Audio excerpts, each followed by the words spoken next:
Adding a resin to your materials list. After adding a laminate to your materials list, you may wish to add a resin. So on our materials page here, we're going to scroll down to the resins headline and click on Create a new resin. Let's start by giving it a name. This could be a descriptive name or a brand name.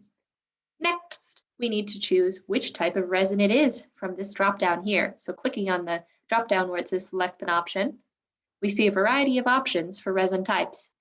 It's important to select the correct type because subsequent silo calculations will depend on the resin type that we select here. After selecting the resin type and naming our resin, we need to indicate the heat distortion temperature here and the ultimate strain, which you can find in the technical data sheets related to your resin. Next, we can click on Insert now that our details have been filled in here. Our new resin pops up into our materials list under the resin setting. See, it's right here. If we need to make a change, we can click on Edit to quickly edit or change any information about the resin that we've created.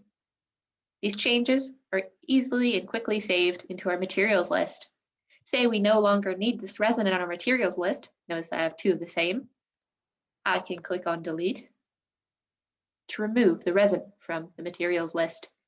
Now that you've created laminates and you've created some resins, you are ready to start on a project. Great job! Please follow along in our other tutorials on how to create and start a project for more information, and good luck.